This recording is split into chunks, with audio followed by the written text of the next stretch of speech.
Ha, Abduvali, anlatamsız. Anlatma.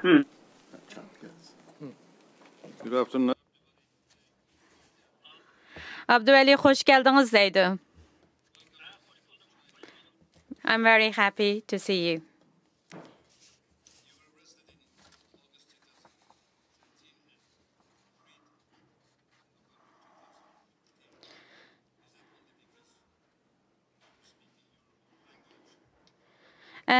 Siz 2013 yılı 8 ayda qo'lga ilinibsiz.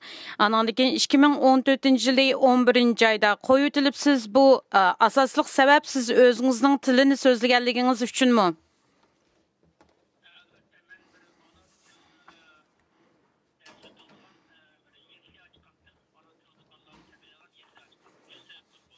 I have opened a kindergarten, mother language, Uyghur mother language kindergarten, and that was the main reason.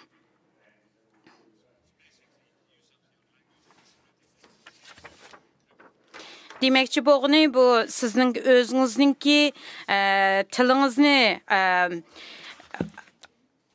ishlatish va uni o'g'itish buni bir jinoyat deb bilgan, shundaqmi?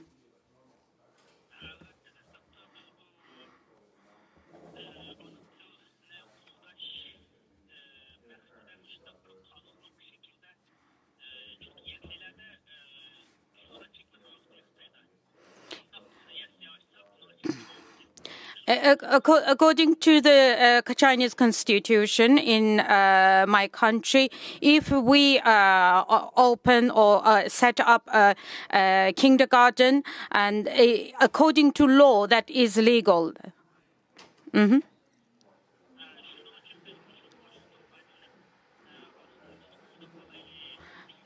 That's why we thought, to make use of this legal protection, the law, to protect our mother tongue, and that's why I did it.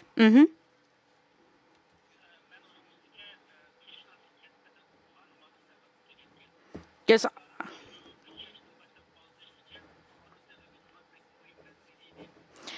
Because I completed master's degree in linguistics, and in my opinion, from age of 3 to age of 6 for children is the most important period to learn mother tongue.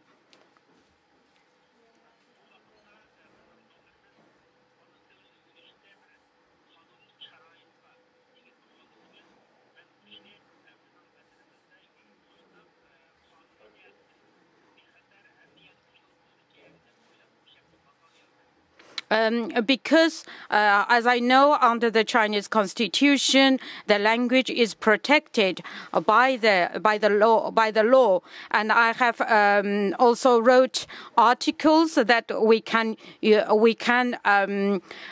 use this law to protect and promote our language, especially to the children aged between 3 to 6.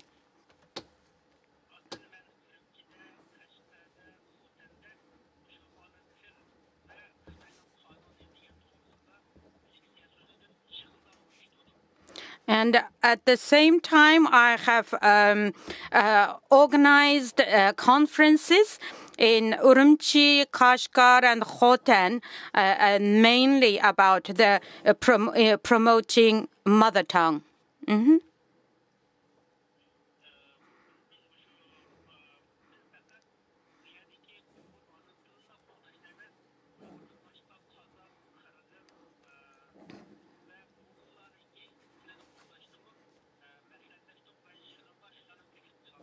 At that time, I didn't not only promoted the Uyghur mother tongue, I encouraged the other ethnic people, Kazakh, Mongol. I invited people from that background to the conference.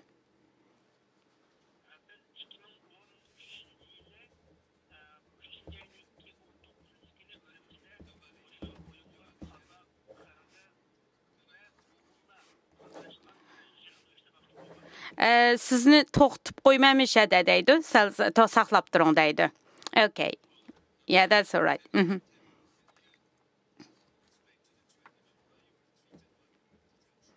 Менің суалым, сіз мұшы қамақты болға уақытыңызда сіз қандақ бір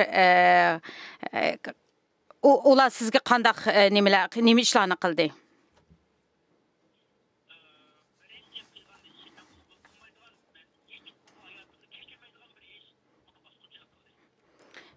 The very first thing that I feel I can never forgive and I can never forget in this life is I was raped.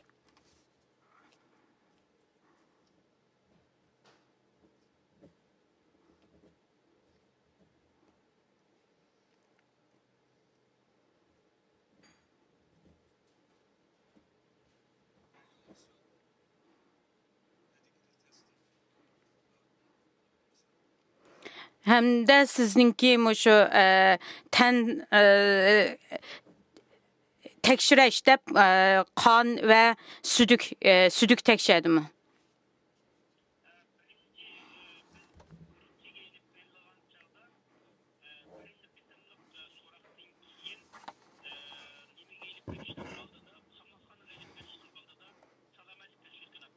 Yes, when I was taken to Urumqi, after I was transferred to Urumqi, after the torture, before transfer to detention center, I was taken for health check.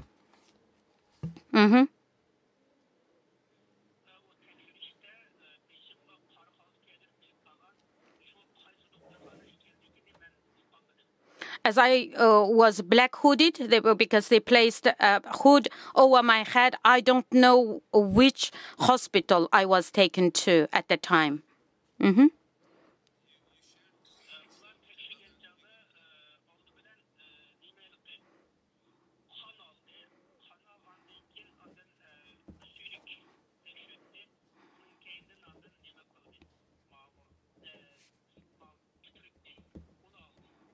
So the procedure was first blood sample, urine samples, and then saliva.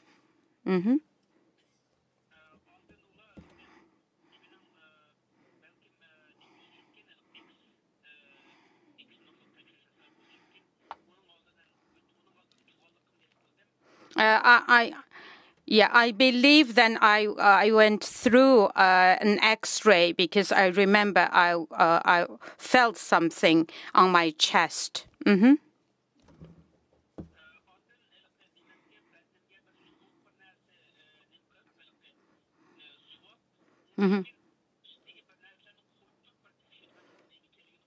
At the time, I didn't know what was happening. I had a very cold gel on my body, on my different part, and they were pressing something else on top, doing the check.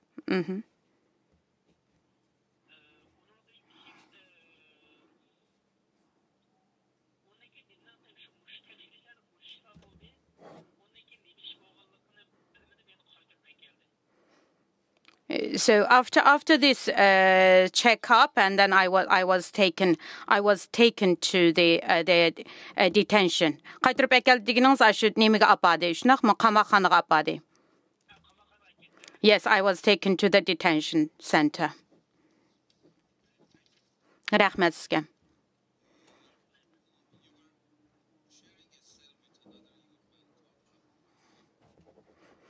Siz şu qamaq nemizdə Abdurrahman degan balı bilan bir kamerada turibsiz.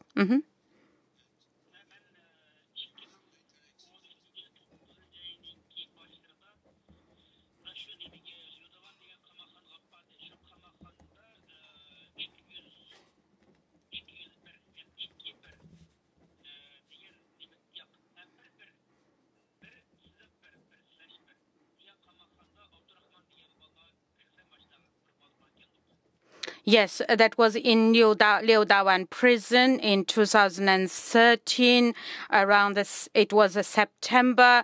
The cell number was 1-1, and that was a cell where I shared with Abdurrahman. To'xtang, sualni deb bo'lsin bo'lamdi. Yeah. Sorry, I just stopping him for you to continue your question, sir.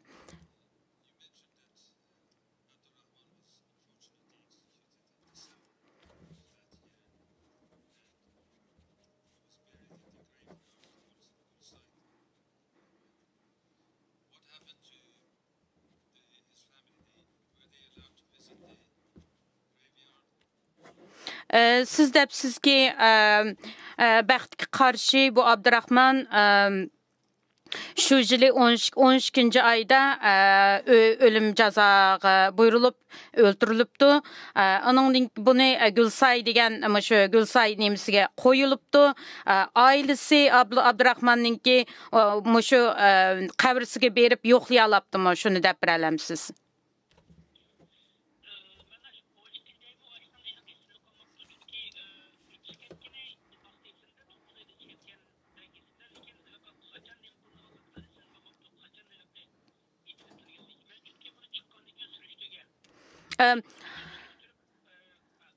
I must clarify this. I shared a cell in September. Then I was moved to a different cell, and only after I was released, I had the chance to make inquiry about Abdurrahman. So I cannot certain whether he was actually executed in December. Mm-hmm.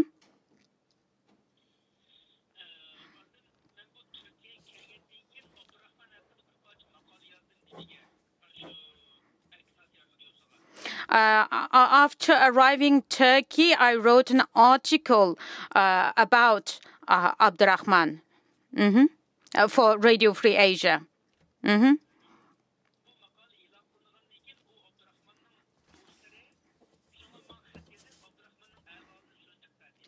After this article was published, Abdurrahman's friends called me or some written to me and told me about what happened to him.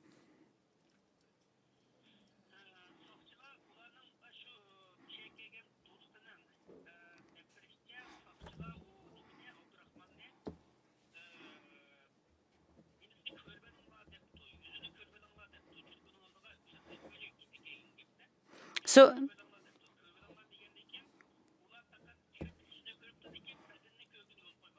according to a friend of Abdurrahman who came to Turkey, told me that the family was called by the police after the execution, and they were told that they can only see his face, not his body. Mm-hmm.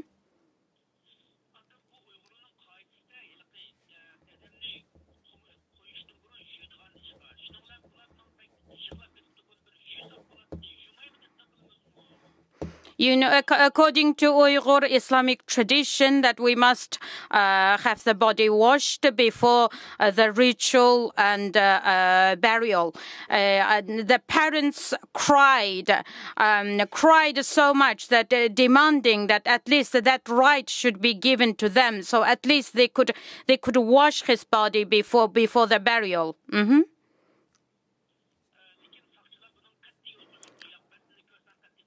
The police refused. They said that it is not allowed. There is you have no permission to see the body.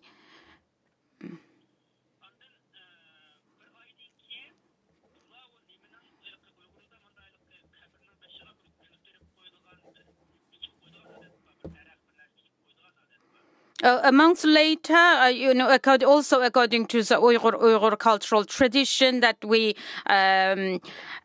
plant something, a tree or flower on the grave, in the grave. Mm-hmm.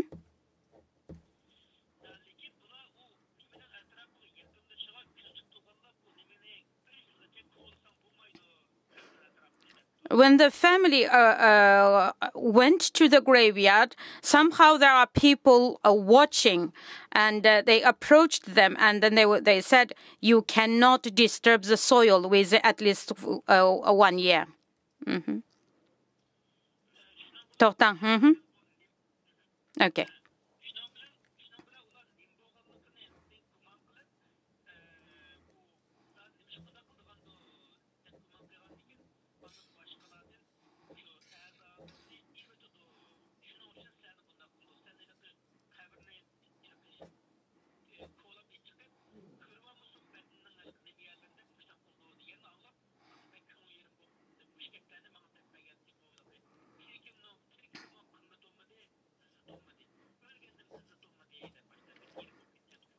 Yeah, the family wanted to find out the reason why even that to plant something was not allowed.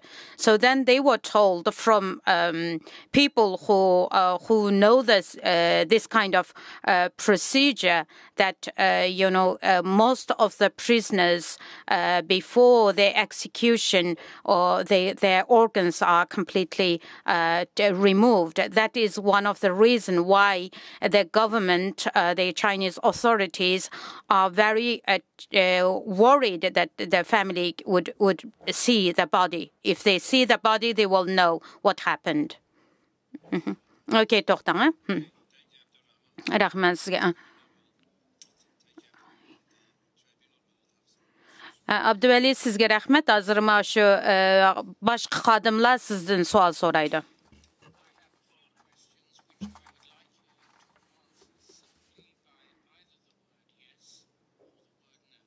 Men sizden so'raydigan savolim faqatlam shundaq yoki yo'q deblam javob berishingizni umid qilaman.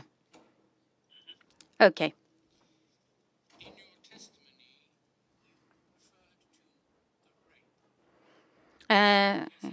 Siz mushu o'zingizning bayonotingizda mushu bosqinchilikni debsiz, shundaqmi?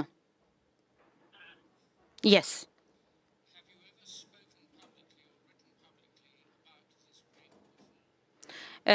Bu mushundaq sizga bo'lgan tajovuzchilik to'g'risida siz ochiq oshkora yozdingizmi burun?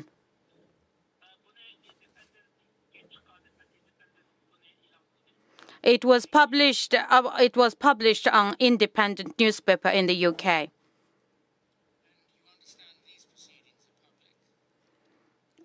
Bular hozir mushu bizningki hozir mushu nimalarmi boshqalar anglay oladi demakchi.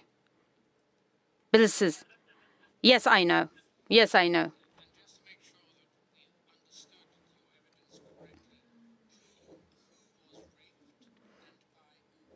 Endi siz mushu tajovuzchilik debsiz, tajovuzchilikka uchirg'uchi va kim tajovuzchilik qilgan?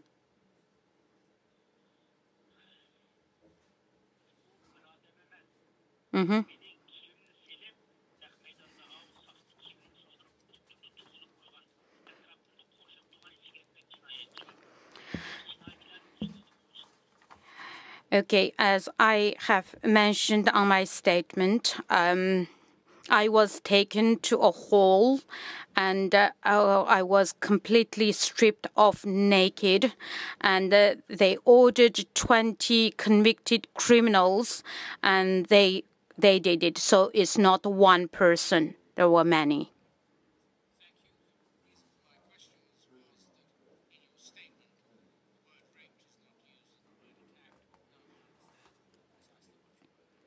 Chunki bu yezilishda manga hujum qildi deb yezilgan, shuning uchun shuni texmi ochiq bo'lsin deb so'radik. Because you are a woman, and that's why I couldn't tell you, because I did the statement. I helped the statement. Yeah.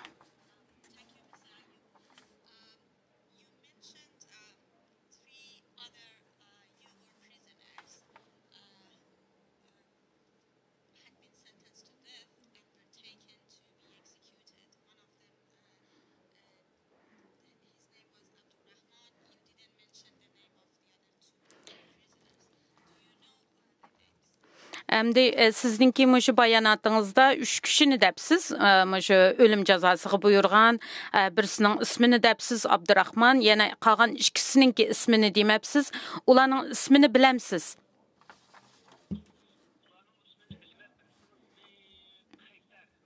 I know their name. One person's name was Kaiser, Karser.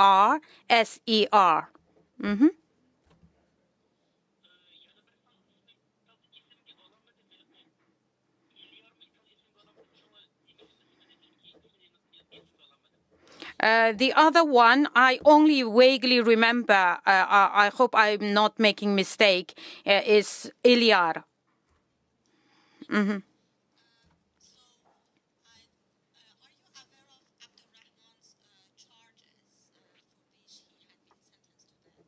Abdurrahman nimi cinayet bilen ölüm cezası buyurulgan onu bilemsiz?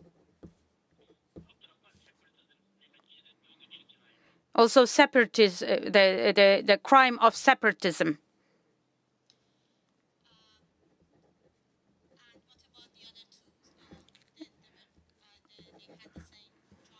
Қалған ikisimi şundaqmı? Bular siyasımı ya qandaq neme?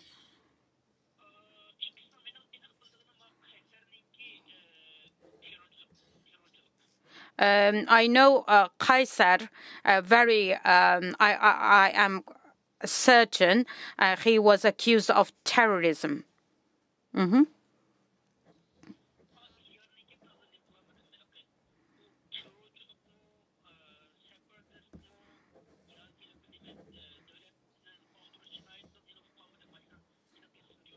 I don't remember very clearly about the third one, whether his crime was terrorism, separatism, or counter-revolutionist, etc.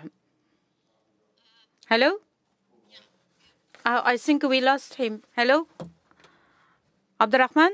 Oh, Ayub Abduvali. I'm sorry. Something just went dead. Yeah.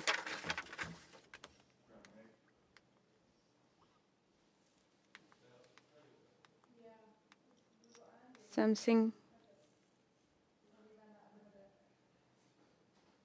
Maybe call his phone directly if it is not possible.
While we're waiting, Mr. Sabi, the next witness is in person.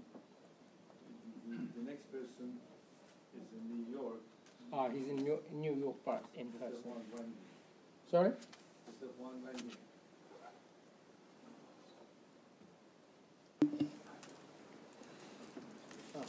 It's still early morning in New York, so Yes. we don't lose him. And the last one is also online. Edward Macmillan, Scott. Yes. Dr. Lee.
without anesthesia, they are alive. Dr. Lee, I'm sorry to interrupt you so early in your evidence. I suspect that many of the audience won't be familiar with the process of organ donation in other settings. And I wonder if you feel qualified to describe the process of multi-organ donation, say in Germany or the UK or America, so that we can compare that description with what you're going to present.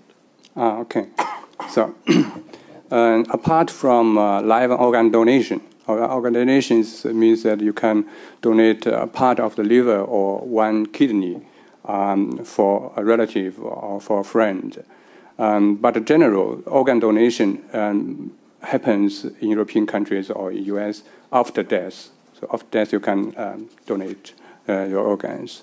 But what now we are talking about is live organ harvesting, means that the organs are taken from a person when he is still alive, and the organ harvesting leads to the death of the person. Thank you.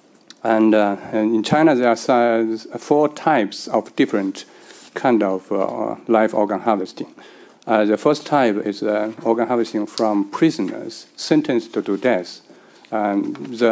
Traditionally, the execution is performed by shooting, but there are well-documented cases that in some cases the shooting is not doesn't go to the head, but to the right chest, and deliberately, because the doctors want to have the organs perfused with blood, just to improve the organ quality.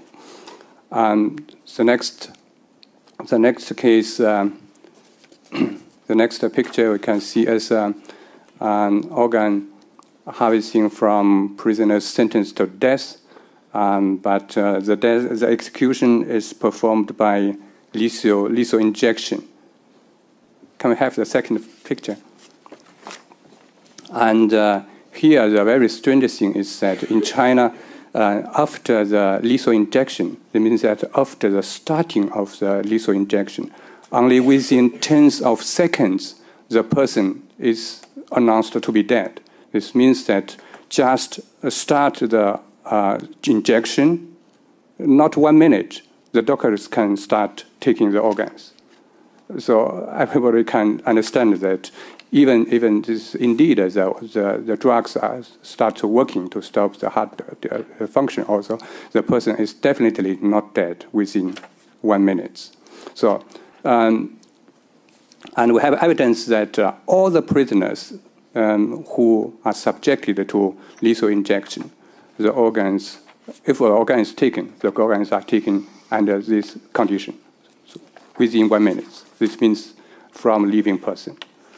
And next, then there are very compelling evidences from a paper published in a medical journal, Henan Medical Research, in 2003. This described a heart transplantation operation in an army hospital. It's an armed police force. It's a special army unit is designed for the enemies within the country. And the strange thing is that the operation happened in 2001, and if you look at how the heart was taken, you can see the heart was functioning. And it's the doctors who used potassium solution to stop the heart beating and then take the heart from the body. And in that year, in 2001, there is no brain death definition in China. China studied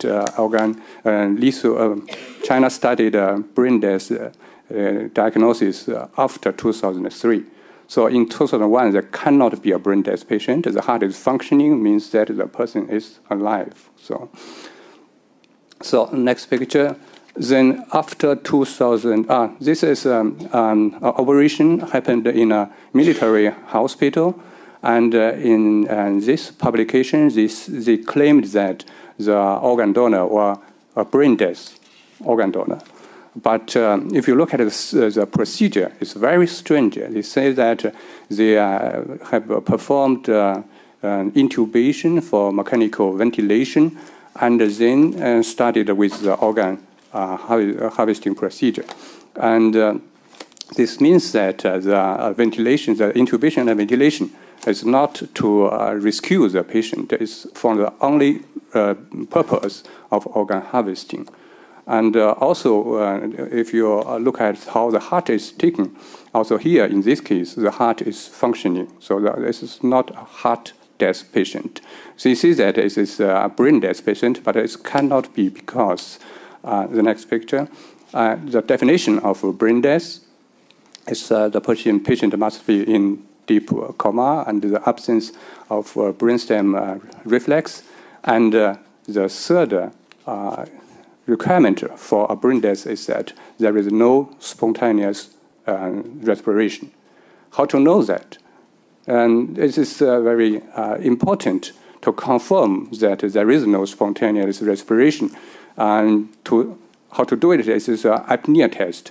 This means that the doctors must stop the mechanical ventilation and wait 8 to 10 minutes and to see whether the spontaneous respiration can recover, can come again. So this means that for the determination of brain death, the patient must be already on mechanical ventilation.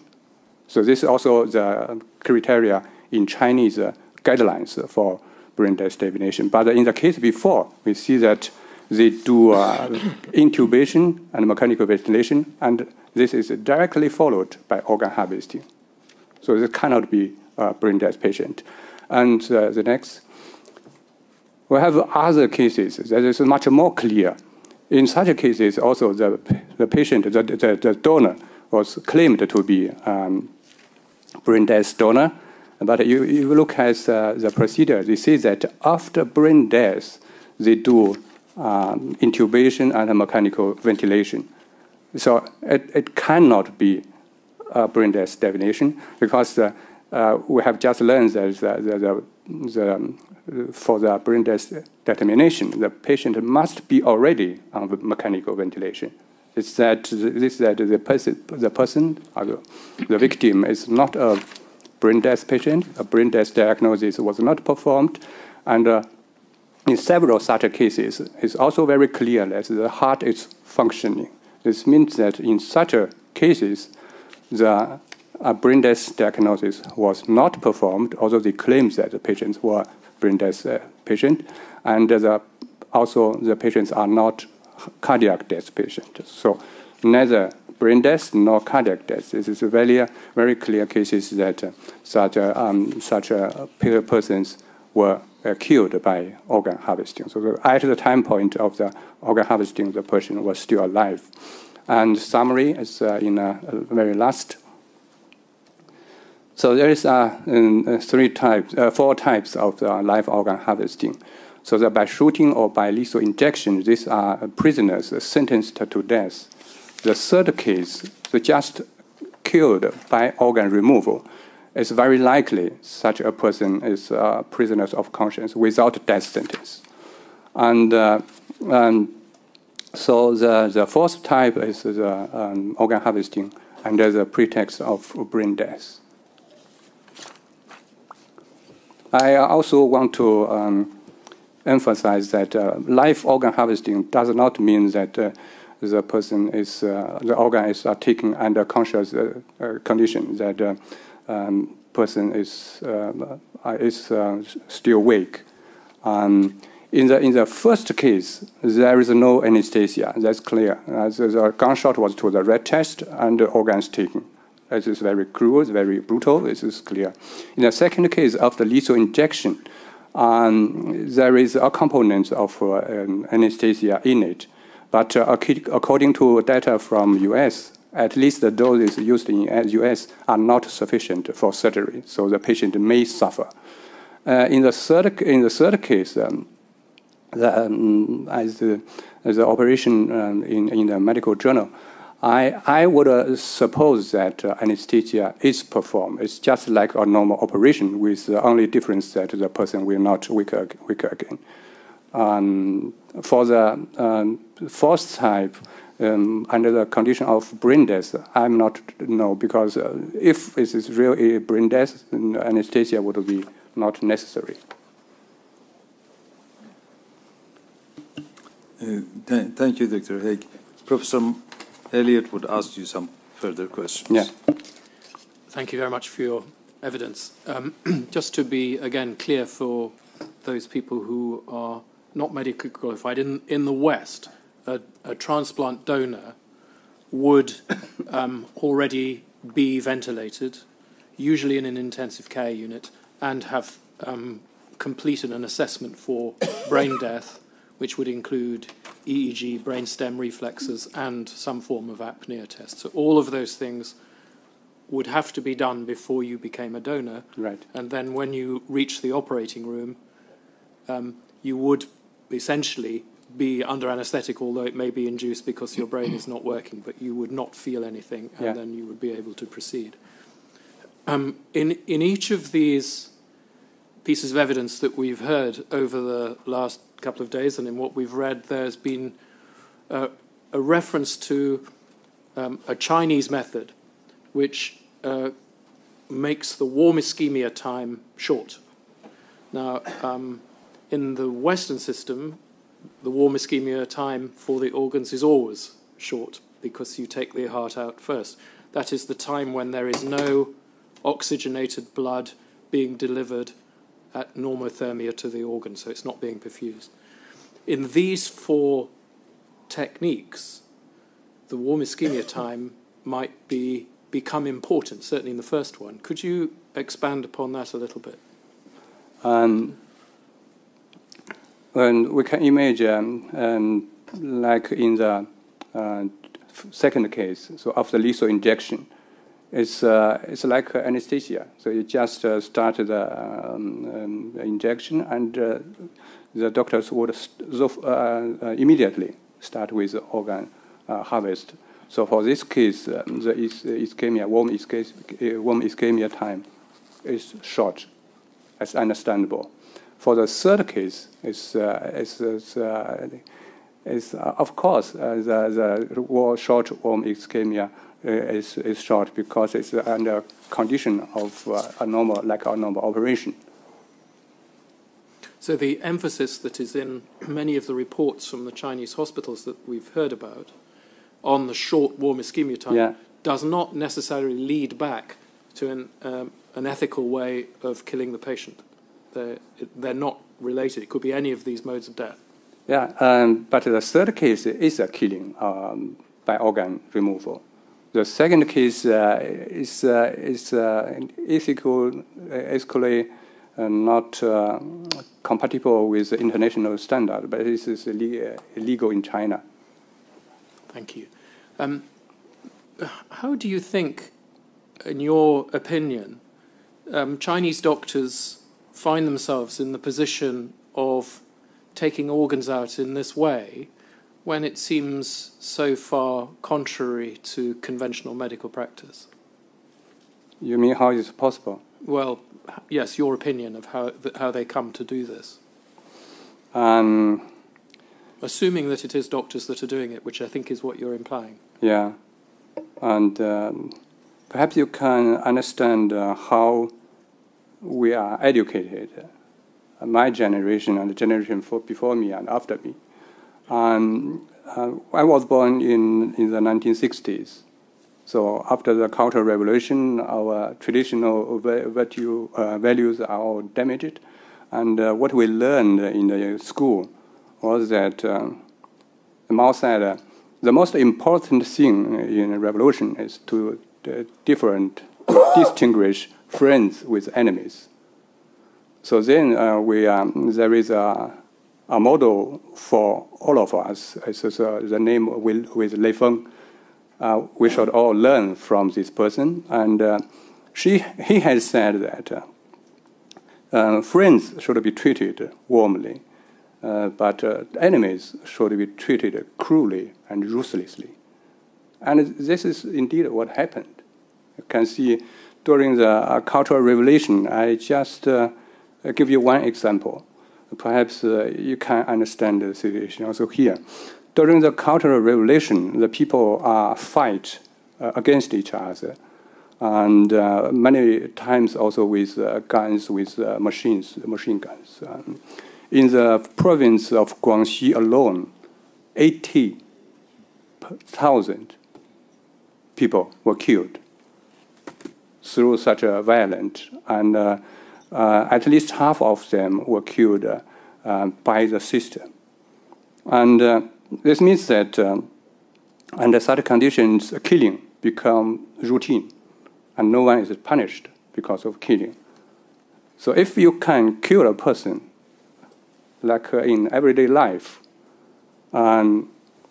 it goes worse because in that city, in that province, Guangxi, it is not only killing of these 80,000 people, there are also documented cases of cannibalism. So people eat people. And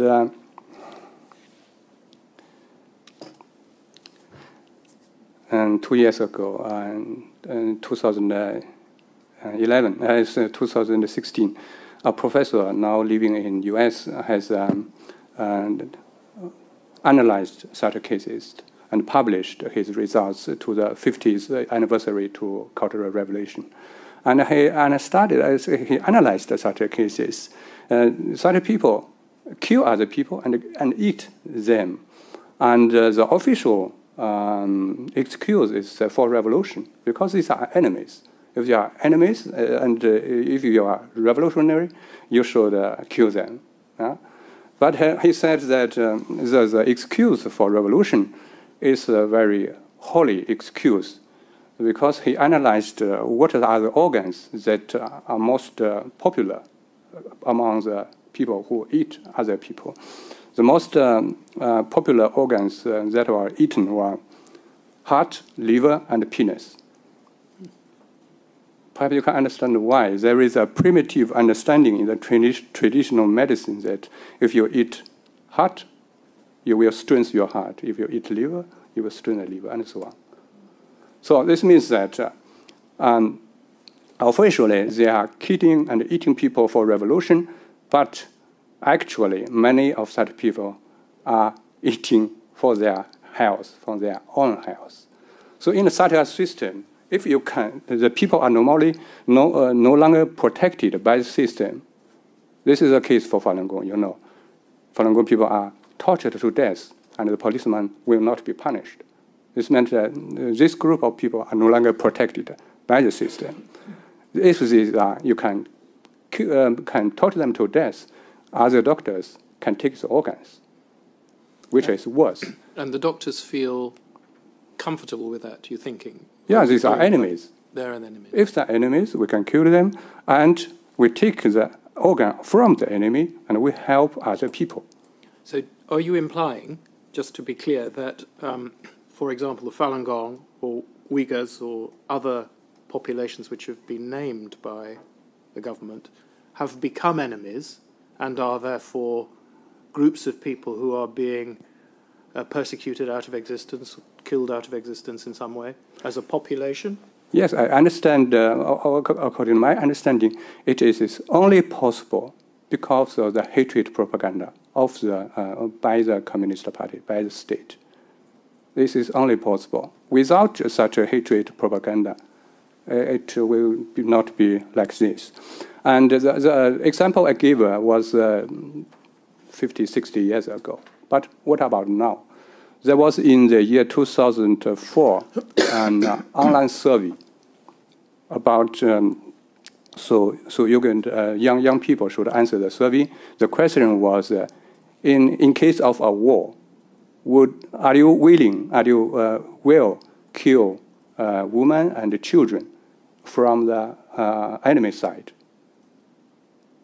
80% of the Chinese young people said that they will do that because they are enemies. Thank you. We've slightly wandered away from your evidence, but I think it's important to set those in context. Could I go back to your final chart where you were describing something called incidence? Yeah. And could you explain what that means, incidence of what amongst what? Oh, yeah. That's important, actually. So for the first case, the shooting to the head, to the chest, but not to the head, the incidence is not known, means that among the execution by shooting, such cases happened. That is without question, definitely such case. But we do not know what is the quotient, the rate. And in the second case, I gave 100% because this to declare a person dead tenths of seconds after starting the lethal injection is a common practice. We have evidence on paper. That this means that if organ is taken from a person after lethal injection, it is under such a condition. It is definitely not dead person. So it's 100% give it.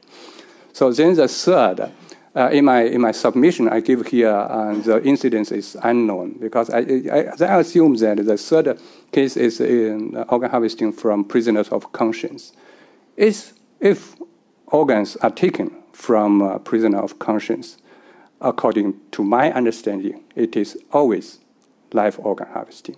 So you can consider the start is a living person, the final results is a dead body and living organs. In the middle is a black box. So the results is the same. For the doctors, what is the better way? To kill the person first and then take his organs, or to take the organs which leads to his death? The results is the same. The doctor would be too stupid to kill the person first and then take the organs because of the quality of the organs. Thank you. Could you explain to us, you are a pharmacologist, so could you explain to us the cocktail of drugs that's utilized in the lethal injection in China and how that compares with, say, what's used in North American states? Okay. This is difficult because they kept the composition in secret. But still, we found a lot of different hints that leads to our conclusion that the drugs used in China are the same as in U.S. We have a very detailed in our publication. For all this, we have publication already published. And it means there's three components. The one is thiopental for anesthesia. The second one is pancuronium to relax the smooth muscle and stop the respiration. And the third composition is the first component is potassium solution to stop the heart beating. So you mean all these three are drugs, these are not poisons. So you used it stops the breath, stops heart beating, the person is not dead.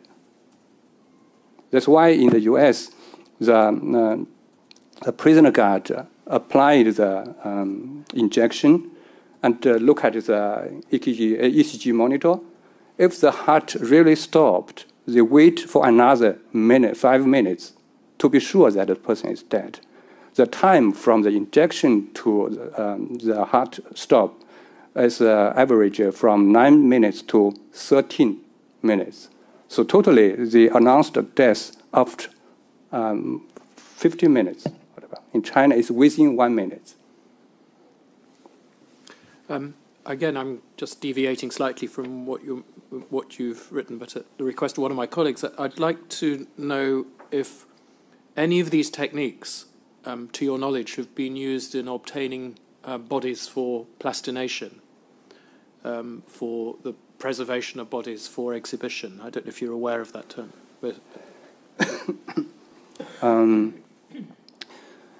I never thought about this topic, and spontaneously, I would say perhaps not necessary because for the plastination, you just need fresh bodies, even after death. Thank you. Yeah, okay. That's good. Does anybody else have any questions? I have one question. Your evidence about the intention or objective of the state during the Mao Revolution and afterwards suggests that the state divided the population into two groups, one in and one out. Is that right? Yes, always. Mao said that 5% of the people are bad people. But the out group could contain several subgroups, like Falun Gong, Uyghur, whatever you like. Yeah. And the objective of the state in its harsh treatment of those people was not focused on their being a member of the subgroup, but a member of but on account of their being a member of the out group generally. Would that be right? There are differences. Mm-hmm. There are differences.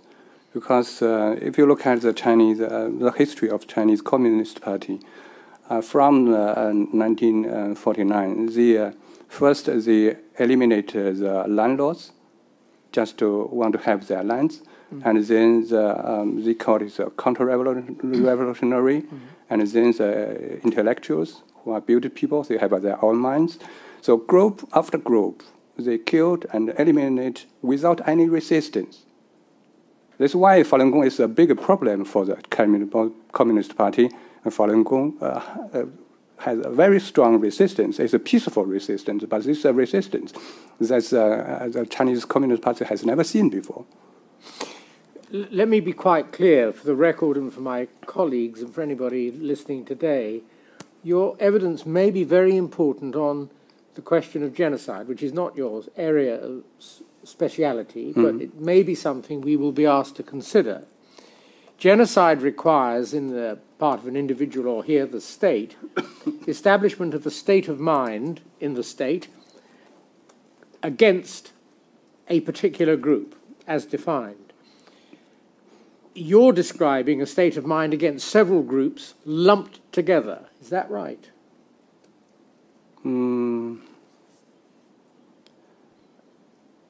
Can you be explicit? Yes. If you to take a historic example, let's try and expand it. We know that there was in the German state, at one stage, an active antipathy reflected in the terrible killings of the Jews. Yes. If there'd been another subgroup of people in Germany, as there probably were, but let's assume another indigent group of, what shall we say, Muslims from some country, and they were also dealt with in the same way, you then have two groups being attacked by one state. The objective in relation to the Jews might be the same as, or it might be different from the objective about the Muslims. Or there might be just one general objection, they aren't us, therefore we want to get rid of them. We don't care whether they're Jews or Muslims, they're just not us. Which do you think it was in China? Okay. In China, how the Chinese Communist Party act is they always differentiate the subgroups because they do not want to fight at every front. That's why this group I named, they fight them one after the other, not simultaneously. But is so they always pick up the most, the group, one group, they think is the most serious for their power. But is the purpose of attacking the group because you don't like them, because they're Jews, because you think they have certain characteristics, and then you attack the Muslims because they have certain different characteristics, or is your purpose of attacking them that they are collectively not us and therefore a threat to the state? No, it's not because that, it's only because themselves. Yeah. The Chinese Communist Party only cares of his power. Yeah. So at the beginning, he eliminated the landlords because the party needs the land. But later, they came to different groups. It's only because they doesn't feel sure about their power. And here for Falun Gong, it's the same thing. Thank you very much. Any other questions? In which case, thank you very much for staying to give this evidence. You are, of course, free to stay further. How are we doing with the wireless contact to the previous witness? The previous witness was told that the tribunal is very grateful for his evidence and thanked him and said goodbye. Do you want to be reconnected to him? Yes, because we were the question. Well, just 1 second.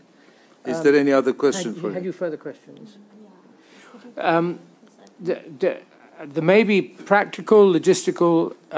We'll check the practicalities. What we are going to call the next witness online, which is Mr. Huang King, and then we'll deal with the question of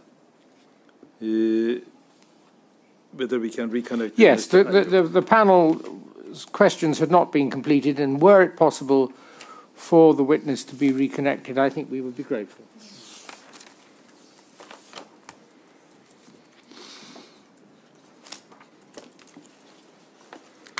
The next witness, Mr. Chairman, is Mr. Huang King. He is in New York, so it is now 11:30.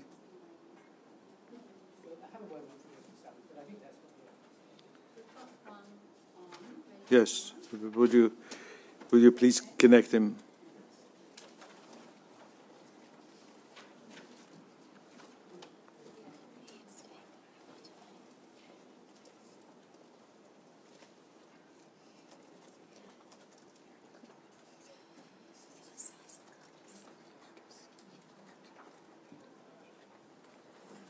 His evidence appears at page 299, if you haven't got it.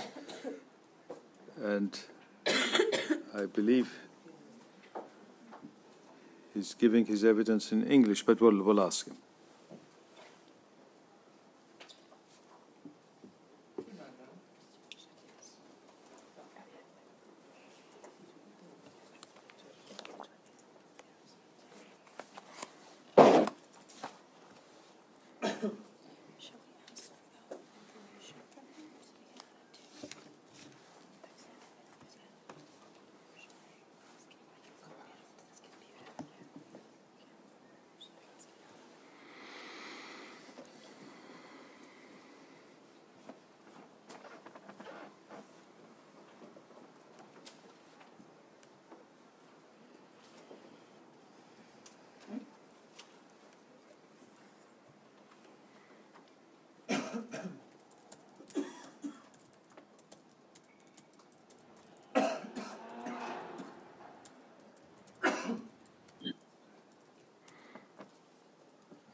Good afternoon, Mr.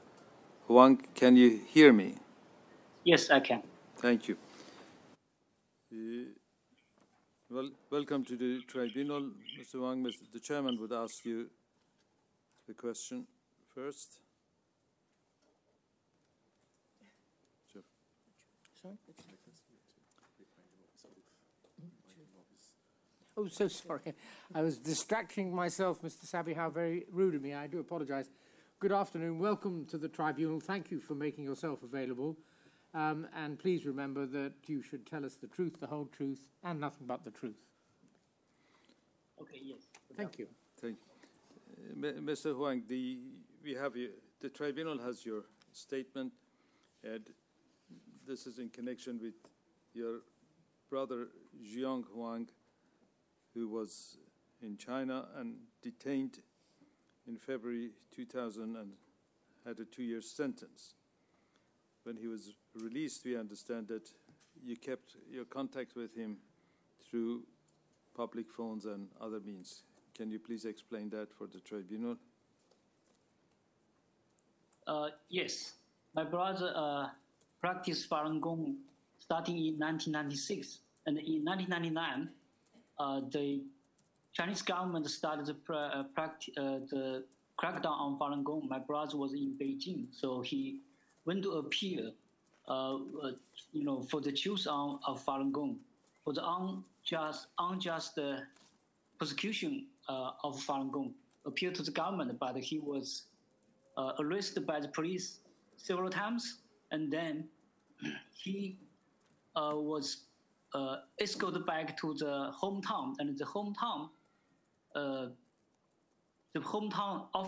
government sentenced him 2 years labor camp. So he was sent to labor camp. But after 1.5 years, he was released. So he was released in the summer of 2001. So he had been jailed in the labor camp, forced to labor for 1.5 years. The last time you contacted him was 19th April 2003. Is yes. that correct? And from then you had no news of him, and I assume nobody in the family received any contact or news from your brother. Right.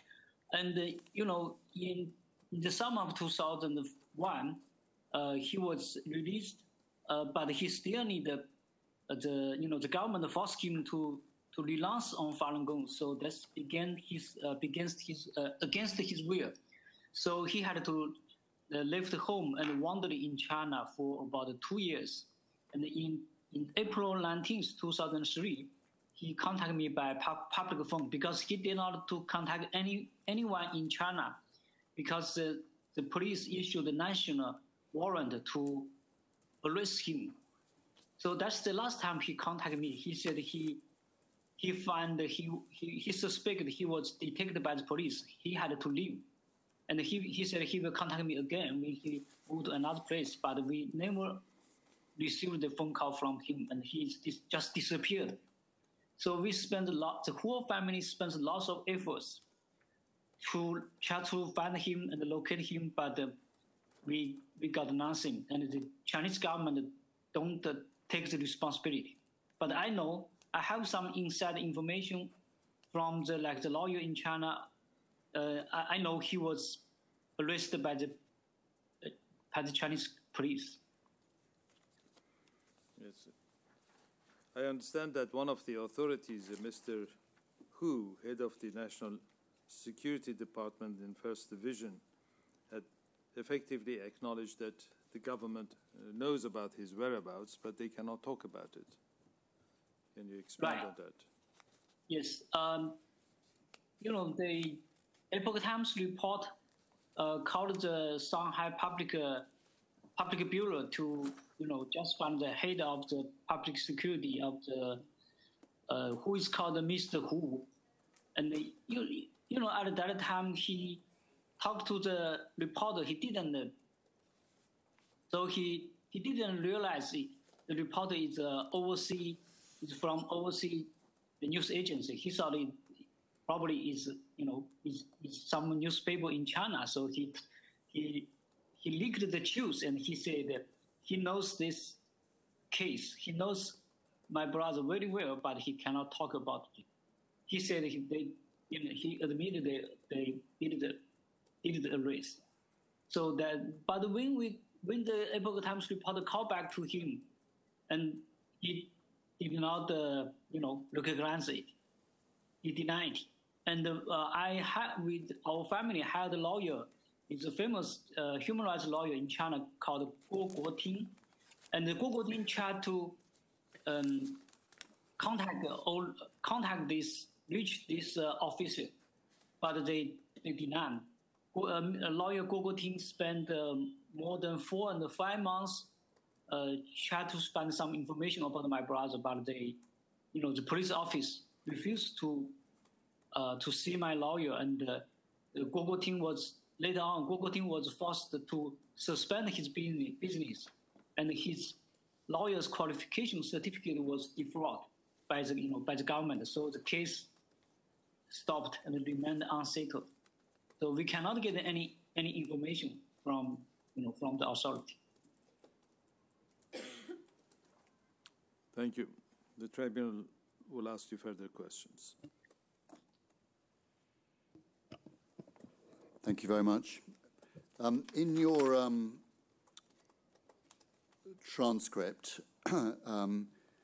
on page 302, in the penultimate paragraph, you state, in August 2016, I submitted a criminal complaint to prosecute Jiang Zemin, the ringleader that ordered the persecution of Falun Gong, to China's Supreme People's Proctorate and the Supreme Court. What evidence do you have that Jiang Zemin ordered this? Oh, there are quite lots of evidence. I think first from the, Jiang Zemin claimed Falun Gong is, claimed Falun Gong is cut publicly in France when he visited France, and then all the government follow his personal rule and crack Falun Gong, crack down on Falun Gong, and they also lots of evidence like the police when the police beat the Falun Gong practitioner, they will say Jiang Zemin give the order, and Jiang Zemin say that we should sorry, actually in Chinese say that's this word 就是经济上肉体上消灭，经济上搞垮，名誉上搞臭。This is from the older person order from Jiang Zemin, and actually there are lots of report on the reports on how Jiang Zemin initiated the persecution on Falun Gong. Jiang Zemin wrote a letter to all the high-rank officials, of the Communist Party, to save the Communist Party should fight and win the war with Falun Gong. So Jiang Zemin, take the whole responsibility on the persecution on the persecution, started the persecution of Falun Gong. And I think they're quite and my brother, when my brother was in the labor camp, he was forced, he was beaten. He said the Falun Gong practitioner received the worst treatment in the labor camp, and all the orders are from the 610 office. The 610 office is a secret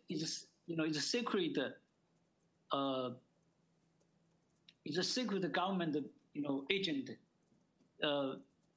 specifically to crack down on Falun Gong. It's built by Jiang Zemin and is led by Zhou Yongkang and Luo Gan.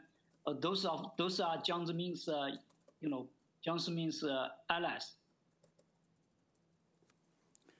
Thank you. And so the persecution of Falun Gong has continued, but it has been reported to us that the velocity and aggression around it has reduced and best demonstrated by fewer numbers of Falun Gong practitioners being imprisoned. Is that something that you recognize, and does that reflect a change in policy potentially from the central government, including presidency?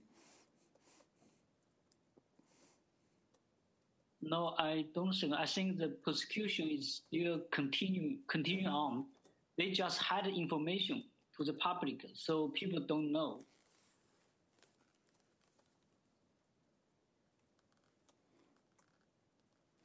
And you have touched on this previously, but could you explain why you think the government in 1999, I believe, started this persecution of Falun Gong? I think because Falun Gong is too popular. Falun Gong has over 100 million people, follow Falun Gong in China. So, like Jiang Zemin said in his letter to his comrade, and he said, why so Falun Gong's the number of Falun Gong followers over outnumbered the member of Communist Party. So they feel Falun Gong is a threat to the government, to the power. But actually, Falun Gong just follow truth, compassion, and forbearance. They are doing doing some exercise is good for health and good for the society. But not only Falun Gong, even Christian, even the underground Christian and every religion belief was not allowed in China. So the Communist Party want to control everything, want to control your mind. So you have to follow, communists. You cannot follow any others. Like this year or last year, the recent media report that they burned the church. No, they cracked on the church and burned the cross. So it's the same thing. It's the same. They just, that's their nature. They just do some. They just treat things like that. Treat the religion belief like that. They don't allow religion freedom. So you think that the persecution of different groups, including house Christians and Uyghurs who are Muslims, all have the same reasons for persecution as far as the state is concerned? Yeah, I think so. They do not allow you to believe other things. Yeah, they want to control everything. They want you only follow communists. And do you believe that when the government started this persecution in 1999 against Falun Gong, that it intended to eradicate Falun Gong in its totality? Yeah, they have a saying. They say we want to eradicate Falun Gong in 3 months. So they they want to make Falun Gong disappear in China, but they are wrong. And you mentioned that the word religion at a certain point, which I understand is not a concept that's widely recognized in Chinese or China, but it is one that you've used. So do you consider Falun Gong to be a religion as such? I'm a Falun Gong practitioner. Actually, Falun Gong is not a religion. We do not call it a religion. But in the Western society, this group only fit in the classification of religion in Western society. But actually, we don't have church. Falun Gong don't have church, and Falun Gong don't collect your name, don't collect your money. They just you can go to park and you can practice. You can go and no one. If you want to practice, someone will help you to learn the exercise, but no one will control you. So they don't. They are very very loose. Don't have any real organization or the usual religion forms. They don't have it, but they have belief. They have like choose compassion, forbearance. They have some exercise to do, so they. When people practice Falun Gong, they will follow it. They have but it's different from other groups. Especially they have high virtues. So I think it's quite a unique group. And for people to understand Falun Gong, I think when you talk about what this group is not a political group. So sometimes people say, oh, that's something similar to religious group. So sometimes we call that. When we go to the government to clarify truth, like my brother's case, they will say, what is Falun Gong? And sometimes I say, oh, something probably like we have belief, probably like religion. So we have to classify in that case, but it's not a religion. So that's my understanding, my personal understanding. So this is quite an important point for us. So if I may just press you on it a little. So it is not an organization. It is difficult to describe as a religion in the sense of the Western understanding of it. And there may not be words that very accurately describe this in English, for instance. But could you try and describe it as best you can in a short sentence, I suppose, is what I'm asking. I think Falun Gong is a traditional practice of meditation. It's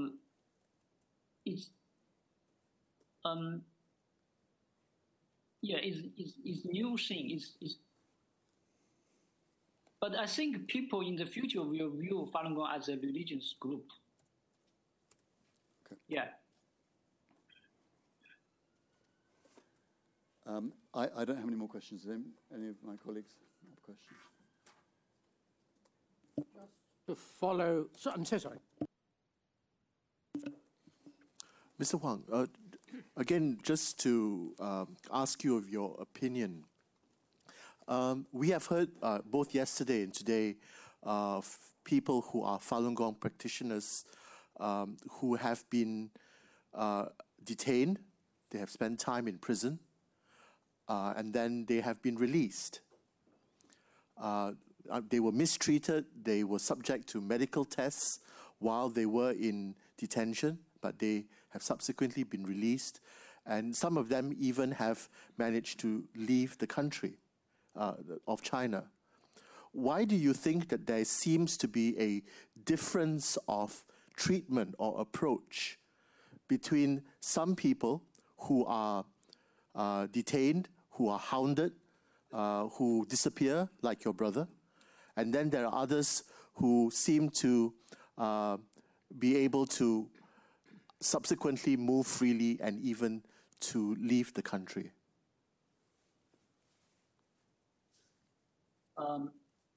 I think the situation are quite complicated.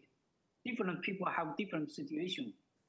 Like my brother, when he was in China, he did not to use his real name. He used the fake name, and he buy a fake ID. You know, you can buy an ID or buy a passport in China. So he purchased something like that. He used another name like Yuan Kuan. So so he can wander in China. Sometimes there is the China is a big country. Sometimes the officials are corrupted. Sometimes you can have some leak, and so you can leave the country. If you have money, you can do something like that. So like my brother, because at that time he does not want to go out of the country. So he want to stay in China. He think he think he should stay in the home country. So he did not. If he want to come out, I think probably he has some way to, he go to the board, and probably there is some way to go to Thailand or go to some other country, and then he can escape from China. For some people, if they don't have much money, so he have to stay in the place. And also, in recent year, Falun Gong has at the beginning, the Chinese government, the government controlled the state controlled the media report. Falun Gong has over, let's see, 0.7. No, sorry, it's 70 million people. That's a lot of people. So some people can escape, some people they cannot. Most people cannot escape China. Cannot, they are persecuted by the police. They are in the hometown. They cannot.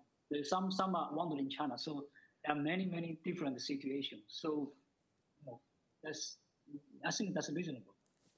So some people have different consequences. Thank you. And just a couple more questions about the word religion, which is a Western term, and as we understand it, may have no identical parallel term in Chinese. Are you aware of, do you have friends who are Catholics?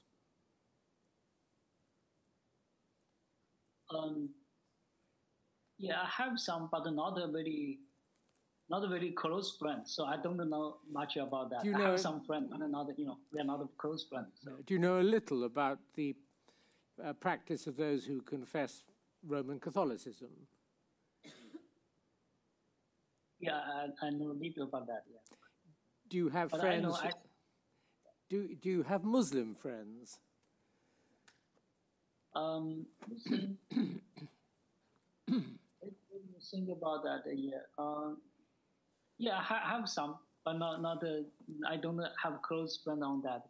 Before when I was studying in the United States, I studied PhD in the school. I have different. There are lots of people. Some believe in Muslims, some go to the church. Yeah, because you'll have seen what the question is coming. To what extent do you think Falun Gong is either similar to or different from the confession of Roman Catholicism or of Islam?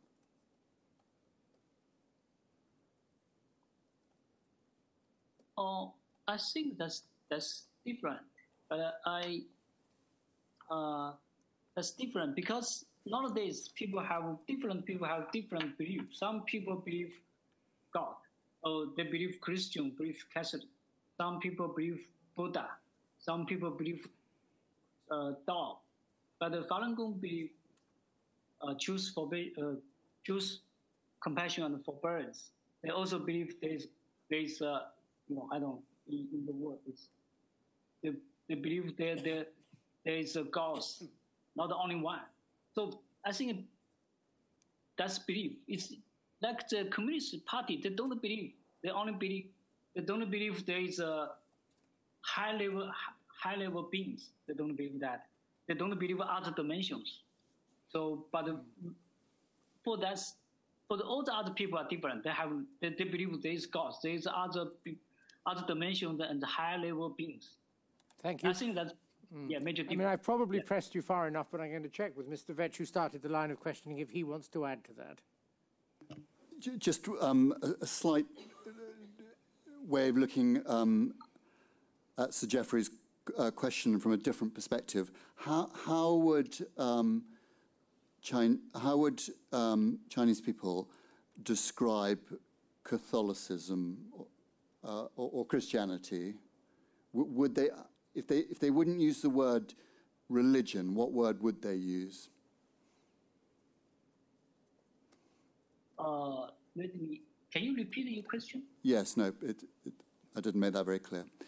If a Chinese person was trying to describe Christians, and there are Christians, house Christians, for instance, in China, how would they describe that?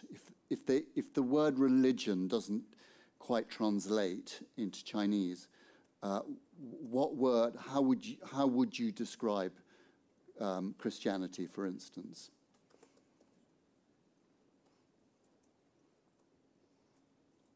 I think they still call it religion. There's no other words. There is no other word. No other word. Yeah. But the Falun Gong, they call it Qigong. It's a new word in China, Qigong. You heard about that, Qigong? Yeah. Yeah, Falun Gong is Qigong. They don't call it a religion, but they call it Qigong. It's a Chinese word. Okay, thank you very much. And thank you very much for... Thank you very much. I didn't know my words of gratitude. Oh, there you are. Thank you very much for making yourself available to the tribunal and for the evidence that you've given. And that now concludes your evidence. Thank you so much. Thank you. To bring everybody up to date, the last witness whose evidence was being given by audio only, the Ouija witness, it has not been possible to reconnect. I'm sorry about that. What we will do is reduce into writing the remaining questions that Ms. Sada wanted to ask and ask him to provide them in writing, and then we'll put them on the website. Ms. Nice? Thank you. We are waiting for Mr. Macmillan Scott by Skype.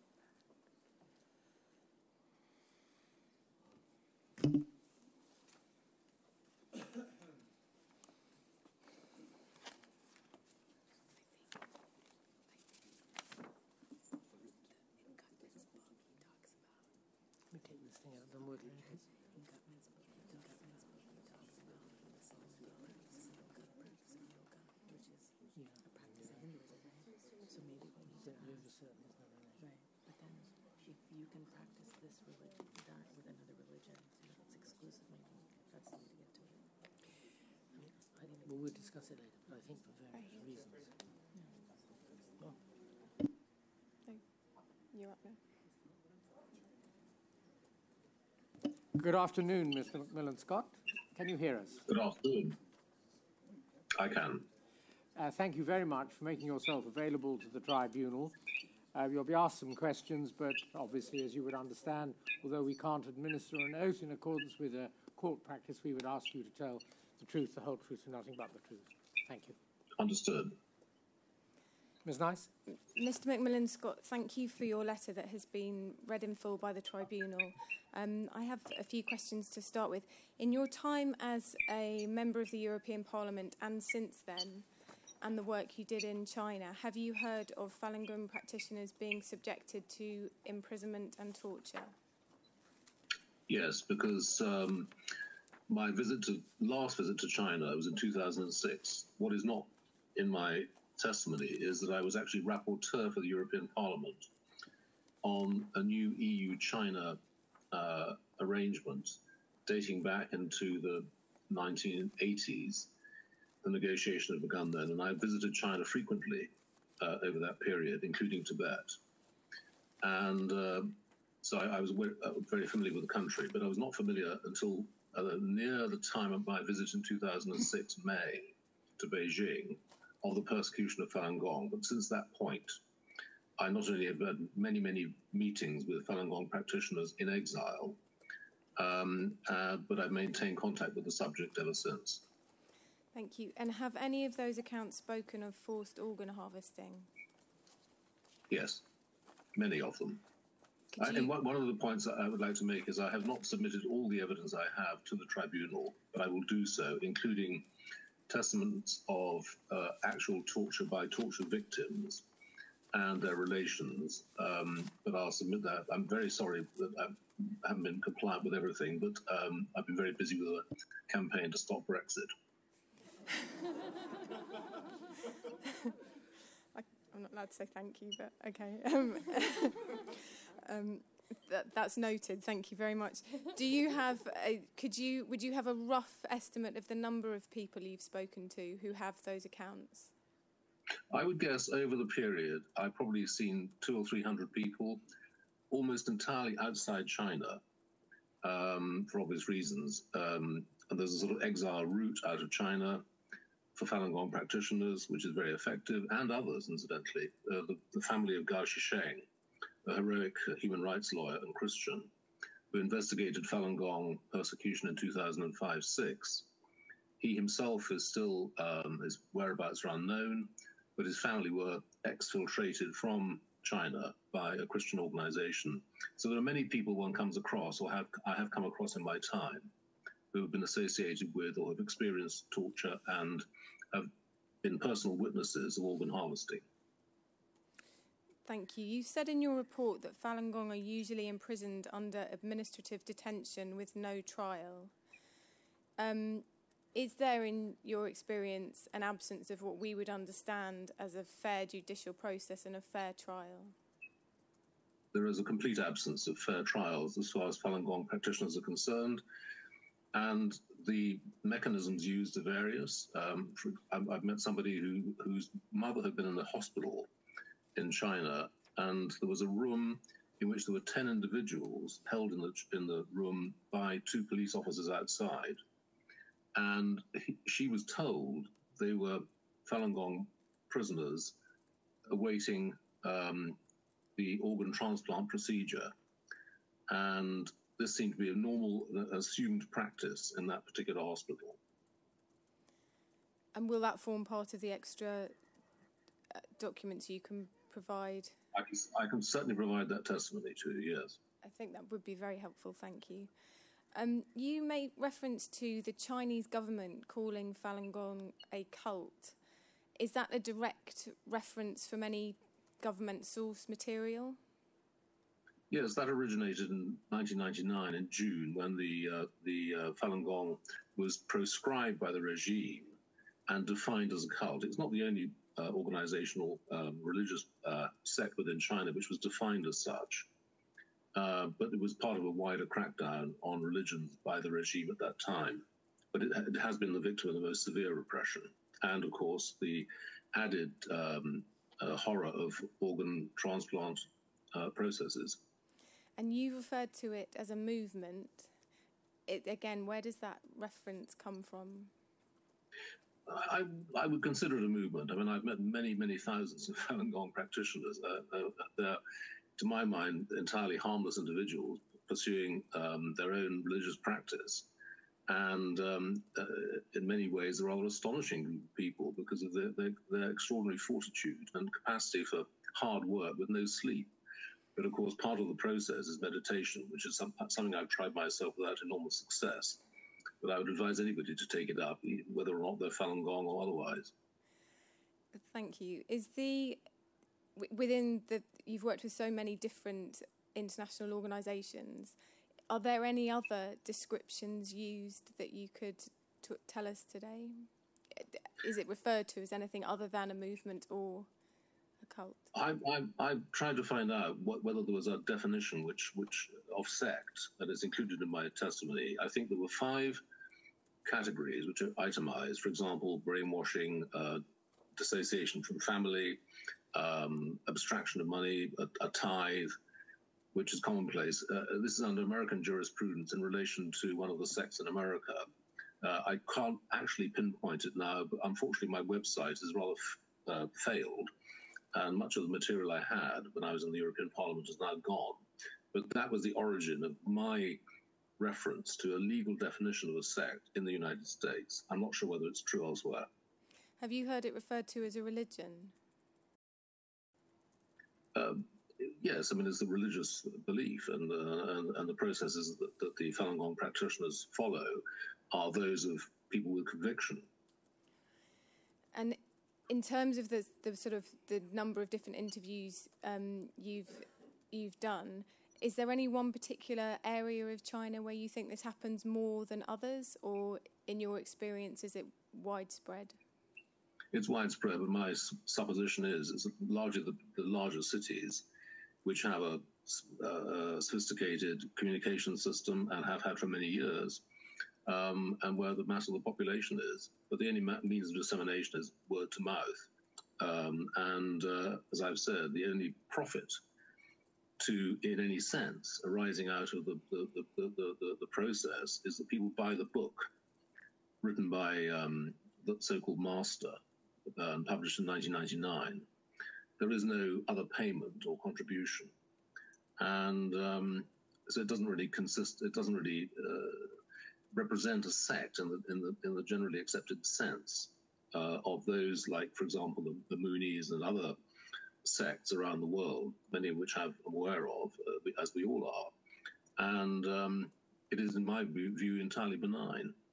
But the problem was it became so popular as a practice that the regime considered it to be a threat, a bit like the Boxers in 1905. And they considered it necessary to indulge in severe repression from June 1999. Thank you very much. I have no further questions, but the panel will. Macmillan Scott, a few questions that may be answered by the other documents you can provide for us. We are concerned to deal with issues that will enable us, maybe, to make decisions about whether crimes of an international character have been committed by the transplant practices in China. Critical issues for us include what happened to individual victims, what happened to people who were tortured, what happened to people who were subject to medical examination otherwise unexplained. And critical to us as well are numbers, ways of proving how many people have been the beneficiaries of transplant, how many have been killed in the course of capital punishment, execution, and so on. And I explain all that to you because our wish would be to have as much primary material as we can get. Dealing with witnesses, obviously, the witness before us is the most prime. A signed witness statement is one level up. Somebody interviewing somebody is perhaps one level above that. So far as numbers are concerned, originating documents from Chinese hospitals or possibly from ministries, although they may not be accurate, they may be dishonest, that's the sort of material we would have a great interest in. So question number one, after a long preamble, is do you have any such material dealing with either issue that you might be able to make available to us? The origin of my allegations that China, the regime, was infringing Article 2 of the Genocide Convention arose out of an interview in a hotel in China, in Beijing, in May 2006, where I, accompanied by my assistant, who filmed the interviews with Mr. Cao Dong and Mr. Niu Jingping. Cao Dong has been imprisoned for many years for practicing Falun Gong, but at that time he was free, and he told me that he had witnessed his best buddy. His cadaver had been seen in the prison hospital by Cao Dong with holes where body parts apparently had been removed. He was unaware that I was in China looking into the allegations of organ harvesting, although he may have been made aware of it by other people. Niu Jingping was there to represent his wife, who was in prison in the women's hospital in Beijing, where he told me she was being beaten black and blue, and going through the routine process to which at that time Falun Gong prisoners were subject. And she was subsequently released, and I'm happy to say she's now in the United States, but she wrote to me after her release a list of the 50 escalating tortures she had been a victim to, in which I've heard many, many other Falun Gong prisoners talk of as the process of getting them to recant Falun Gong and then hopefully to turn them against other prisoners, other Falun Gong prisoners. Can I just pause you for 1 second, and then you can carry on? The May 2006 encounter is something you've related in your witness statement. Is there a one level up or down, however you like to describe it, record of that in the form of a note by your assistant or your staff member, or even a signed statement by the people concerned? There's no signed statement by the people concerned. We did a video, as I said, but that night we became aware that the regime was aware of what we were doing, the people we'd met, and using a satellite phone linked to Brussels, we were able to establish that we were then suspects. And at about 2 in the morning, I and my assistant, I went to her room and we deleted the video from her laptop. And unfortunately, despite all the brilliant technology that Falun Gong practitioners avail themselves of, and in Hong Kong the following few days, we were unable to recapture the data. So I'm afraid the only evidence I put on the web as a testimony from me at the time on my return. I can't now find it, but I would certainly try and find it for you. Thank you very much. So on your levels, I'm a witness of somebody who told me that his best buddy had been in a prison cell with him and had disappeared. And the next time he saw his body, it was his body in the prison hospital with holes where the body parts had apparently been taken. I have tried over time to establish more specific allegations by people who actually had a similar witness. It hasn't been easy. On the other hand, there's a great reticence on the part of exiled Falun Gong practitioners to inculpate people within China because their family is still there and they're greatly suspicious of the regime. I rather interrupted your narrative, but having done it, can I just now formulate my request? Having indeed understood what I suggested by way of levels, if you've got material that's at whatever the best or better level is and could make it available to us through our counsel, we'd be very grateful. Now, apart from my personal testimony I've just given to you now of what I actually witnessed, all of it's hearsay. In other words, it's videos of people speaking and so on and so on. Yes, thank you very much. And you were about to tell us, I think, about the next stages in the wife of the person who was there. The wife of Cao Dong died. It was alleged as a result of persecution by the regime after a period of years, I have to say. He was then taken back to prison, and there was a slightly confused arrangement. He was charged with meeting a distinguished foreigner, that was me, and subsequently he contacted me, or contact was made with me by people appearing to represent him, inviting me to subscribe to a court case. I discussed it with my office and with others, and we decided it would probably be a bit of a fit-up, if you understand the expression, and we decided not to participate on the basis, apart from anything else, that there was no serious legal system in China to which we could avail him. But to summarize and then now move on from this episode, do I read your statement correctly in that you're contacting these individuals for the known purpose of investigating organ transplant led to their being sanctioned? No, because the two individuals, in the case of Cao Dong, he had already been in prison for practicing Falun Gong. And in the case of Niu Jingping, who was there with his 3-year-old daughter in this hotel room, his wife was the victim at that time, and she was in the women's prison in Beijing. So they were not aware, as far as I'm aware, of the purpose of my visit beyond I was pursuing an investigation on behalf of the Foreign Affairs Committee of the European Parliament into the activities of the regime. Thank you. Two following questions on page 328.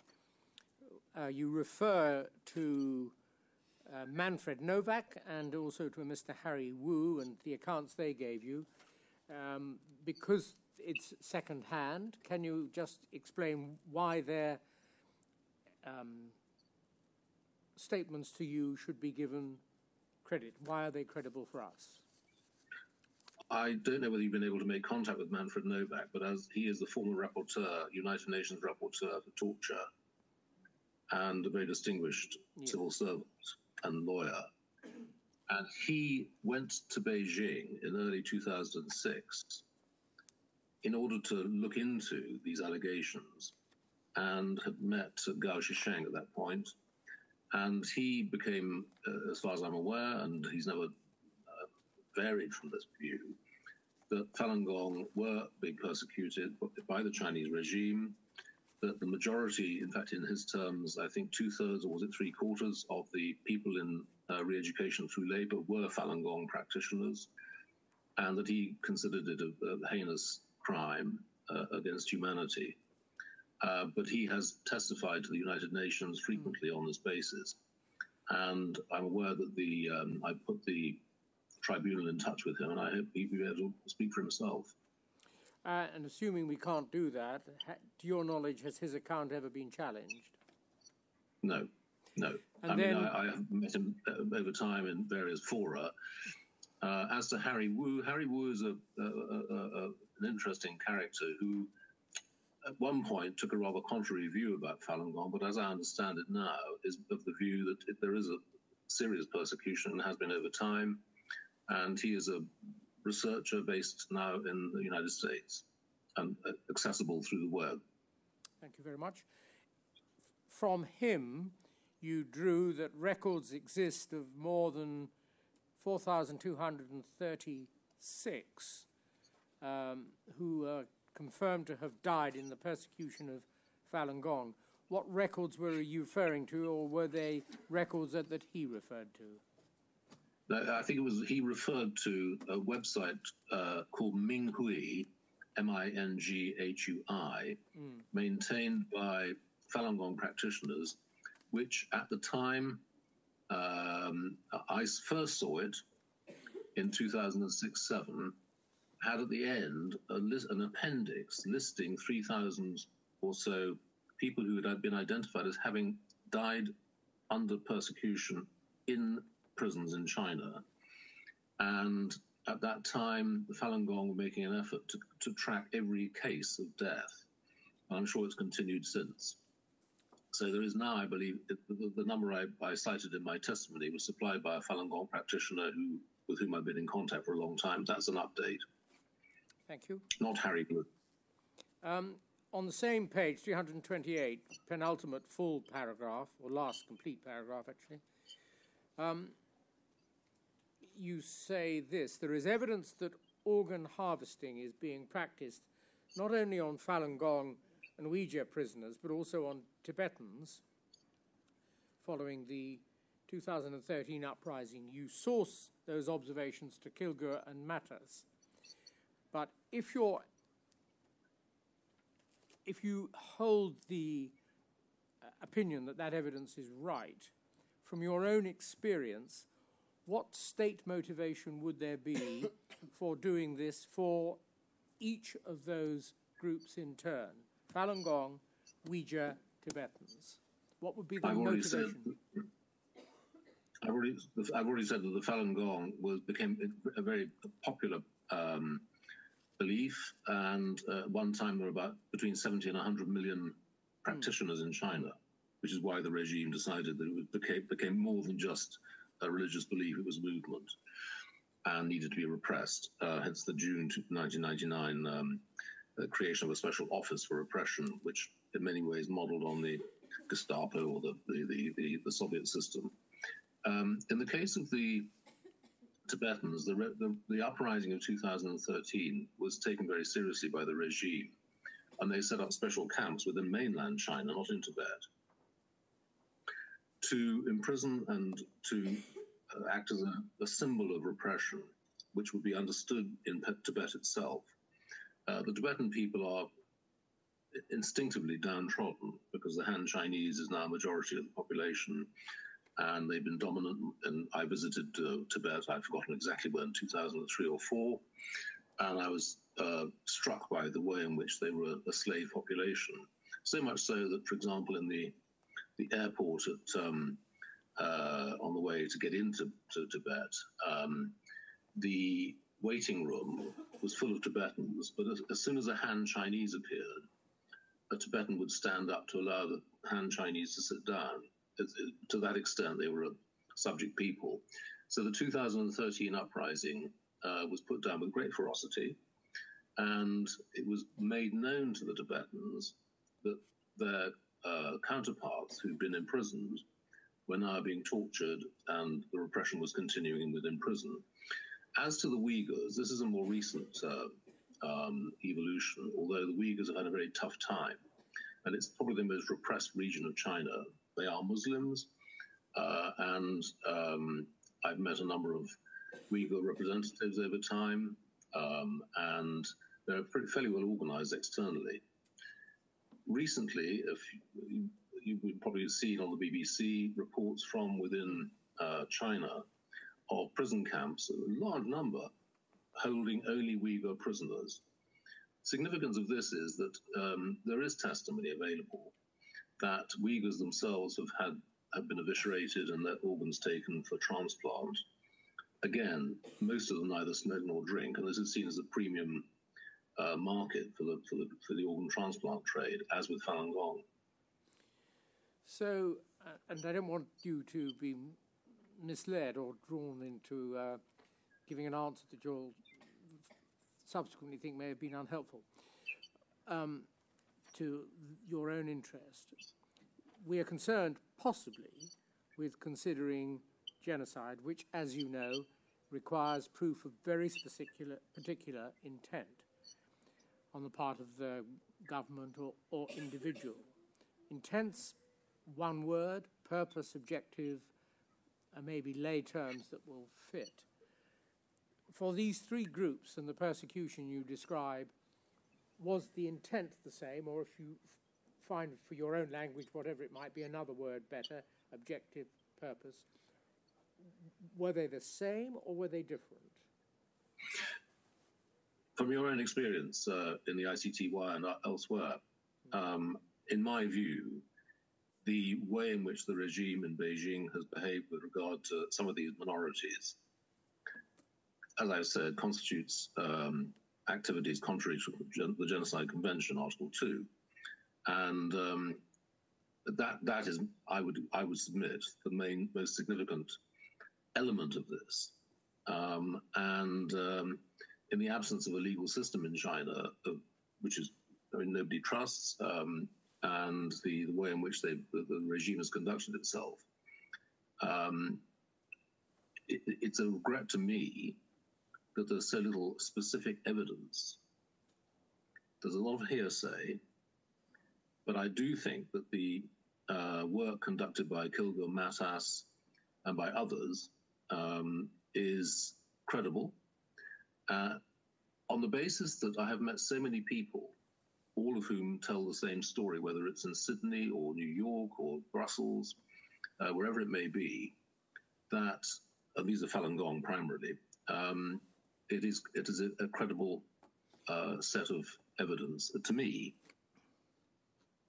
But, thank you for that, but if part of the necessary definition is either ethnicity or nationality or religion, is the objective in the persecution of these three different groups that you've referred to the same or different? I think there's no evidence, for example, that the Christian community in China is persecuted in the same way as the others that we referred to, the Uyghurs, the Tibetans, and Falun Gong, but primarily Falun Gong. Falun Gong are the most victimized of the lot. They are the most numerous so far, although the Uyghur population looks as though it's going in the same direction. And the purpose, the intent of the regime is, to my mind, wholly criminal. It's not in any sense, what's the word, disciplinary or regulatory. It's directed at a belief system, and the consequence is, in many, many thousands of cases, death through evisceration by the regime. The People's Liberation Army runs the whole transplant system in China. You've covered a great deal of territory. I'll see if my colleagues have any further questions any of them want to ask. Thank you. And as not, thank you very much indeed for making yourself available to give evidence to the tribunal, which is now concluded. Thank you. Thank you for the work you're doing. Oh, yes. Well. Ms. Nice, Mr. Sabi, is that it for the day? No, sir. Oh, of course, I forgot. We have another witness, but that is suggested to be taken in camera. Very well. We should explain some record, and the tribunal will have to decide whether it is content to take the evidence in camera. There are presumably need to talk to security risks for anything other than an in-camera hearing. The witness had left China recently, earlier this year, and has close family still in China who may be at great risk if he's identified. Those anxieties herself? He has those anxieties himself? Regarding the safety of his family and those who he had come into contact. Are we agreed that this can happen? Yes. Thank you, Mr. Sabi. Ladies and gentlemen, you've heard what's passed, and you'll understand why it is that certain witnesses, in certain circumstances, in courts all around the world, despite the general overriding rule that justice and the equivalent form of justice in a hearing like this is given in public. There can be circumstances in which, in the legitimate interest of a witness, should be given in private, and so I must accordingly invite you to withdraw, but only after I've asked what time we're starting tomorrow. Tomorrow morning is at 11. It is at 11 o'clock, sir. 11 o'clock. So we hope, obviously, if you're available, that you will be interested to come back at 11 tomorrow morning. And that apart, I'm afraid we must ask you to leave. Can you just quickly, I've just sent you both a message. Every Can you have a member quick one look? copy. No, we're staying. We stay. Okay. Yes. Are we leaving or staying? No, we're staying. Yeah.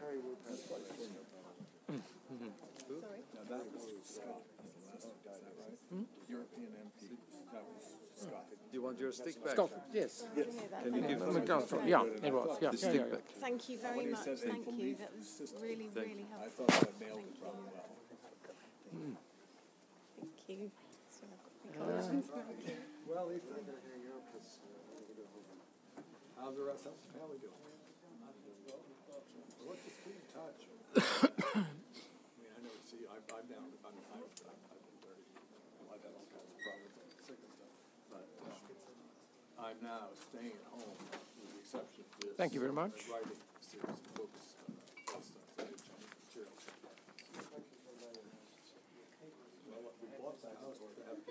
Yes, you may now turn over the page.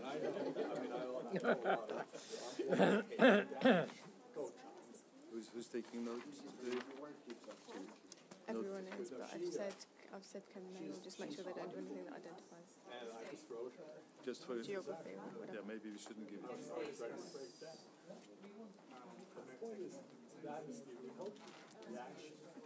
We will just. There is no name mentioned anyway. And just be careful about like geography. They have a witness identification number. Okay. Are we ready? Are we ready to go? No, the room's not empty. Yeah. It's coming in. What? Is the witness in person? No. Skype. It's on there. Right.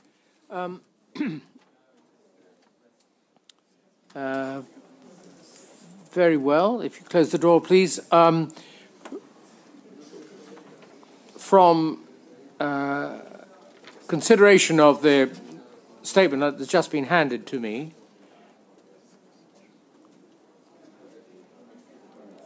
Would you like to take a minute to read it? Thank you very much.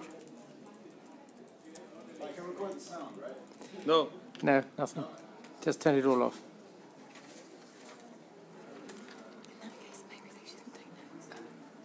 Doesn't matter. It's ours. Are you sure? We don't disseminate it. If it's on their computers, that isn't. Thank you. If you'd like to withdraw too, please. Sure. Okay. Yeah. Everybody should leave. Quick question. Do we need him? He's going to be on this video for you. He's happy to do that. It could just be Do we need him I think I agree. Can you decide amongst yourselves Let's just one person? get people out of the room first, and deal with this publicly within the group. Right. Matters of administration. I'm asked by Mr. Hughes whether the recording can be made, which would be available only to us, or shall we continue satisfactorily on the basis of the written recording being prepared by your team? We are keeping the record and we have the witnesses' statement. It's not a long statement. No, but I asked that first question because simply looking for the first time at the first sheet of this statement, there is almost certainly enough. Test, English channel, test, English channel. And therefore what I would propose, unless you tell me I'm being overcautious, is that having heard the testimony, recorded in whatever way we can, we hand the statements back to you for disposal. Yeah, that's fine. Certainly the statements will be recollected once. Now, therefore, we come back to the first question. Your team's noting sufficient for our purposes? Yes. And it can be redacted of the material that would identify him, should he by any chance give it. We've got it in any event. Yes. Thank you very much. So no recording? No recording? No recording. Yep. Thank you. Cell phones off. We all want